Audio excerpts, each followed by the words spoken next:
परम आदरणीय लाल सिंह आर्य जी, हमारे जिले की सांसद बहन संध्या राय जी, आदरणीय हमारे पूर्व विधायक समाधिया जी, मैनाव क्षेत्र के पूर्व मंत्री ओपीएस भदौरिया जी, हमारे पार्टी के जिला के अध्यक्ष आर्यन देवेंद्र नरवरिया जी,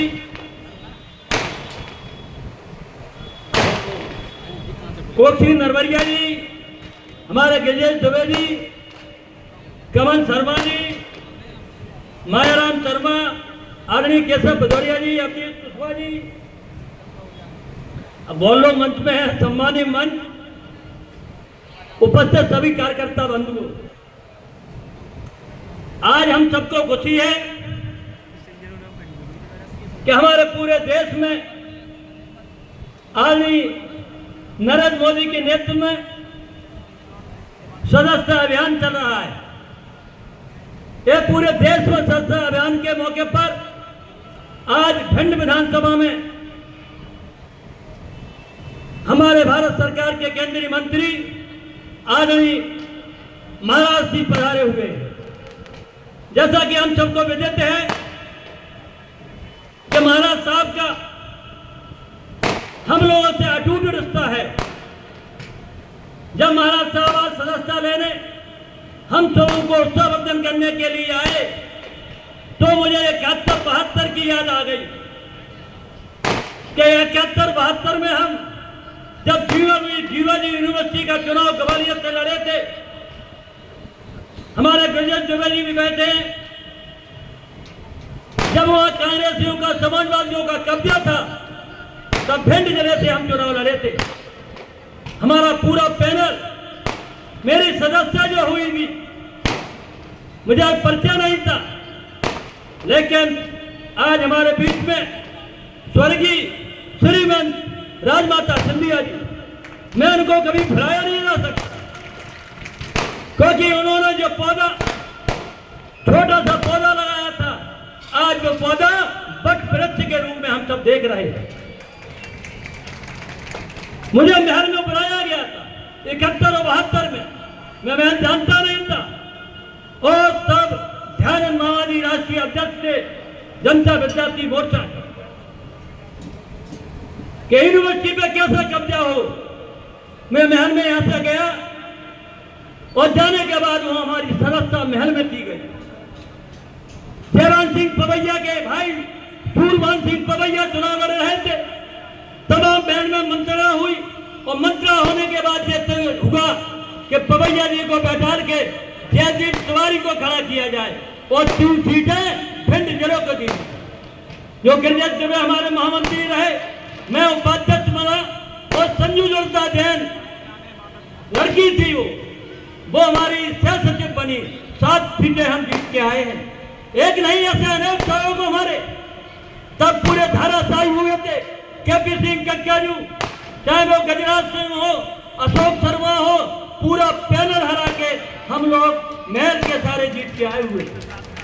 मुझे तमाम प्रबल दिया गया था उस टाइम, लेकिन मैंने कहा एक बार अगर सदस्यता ले ली तो हम महल के होके रह गए।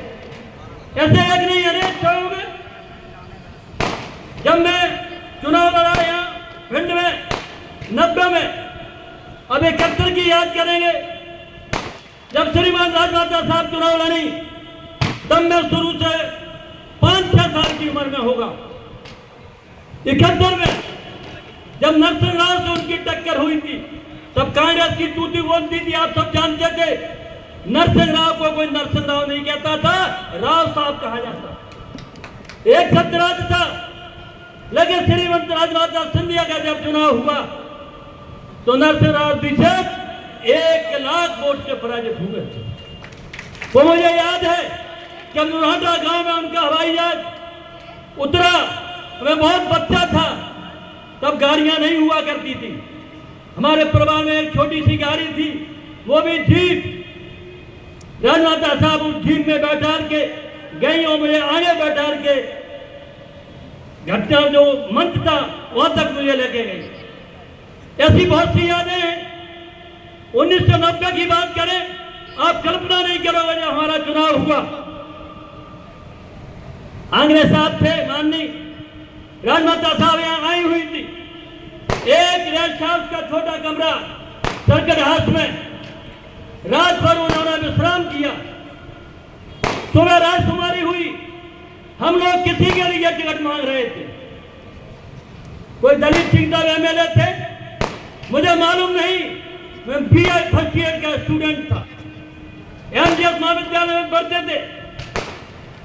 लेकिन चौथे दिन मालूम पड़ा कि सिंधिया परिवार ने मेरा टिकट फाइनल कर दिया। आप कल्पना नहीं करोगे, इस परिवार की कभी कल्पना नहीं कर सकते। राजमाता साहब को हम भुला नहीं सकते। 84 की बात करें तो वसुंधरा राजे चुनाव लड़ी, मैंने यहाँ से उनका संचालन किया था, तब मैं युवा मोर्चा का जिला अध्यक्ष था। महाराज साहब में हमेशा कार्यकर्ता बन के रहता हूँ और जो काम करता हूँ स्वयं अपने हाथ में लेता हूँ। मुझे झंडा लगाने में दिक्कत नहीं है, स्वागत करने में दिक्कत नहीं है, और भूल जताने में आप लोगों की मेहनत क्या करता हूँ काम आती है। आज हम सौभाग्यशाली हैं, आज तो की राजमाता साहब हमारे बीच में नहीं है, लेकिन महाराज साहब हमारे बीच में हैं। इनके नेतृत्व में हम सब लोग काम करेंगे। आज मुझे खुशी है कि भारतीय जनता पार्टी एक मजबूत स्तंभ के रूप में महाराज के नेतृत्व में खड़ी है। ज्यादा न बोलते हुए, क्योंकि महाराज साहब को भी जल्दी जाना है, बातें तो बहुत है, लेकिन महाराज साहब का ऐतिहासिक रहा, ये राजा महाराजा हैं, इनके अलग हैं, लेकिन सिंधिया परिवार ये 22 राव है। महाराज छोड़िए, ये 22 राव है। हमारे दादा कहते थे इनको 22 राव कहा जाता था। आज जो जनता के बीच में है, जनता को अपना अपनाया है, तो इसीलिए तमाम राजघराने हैं धीरे धीरे खत्म होते चले जा रहे हैं, लेकिन सिंधिया राज घराना देश के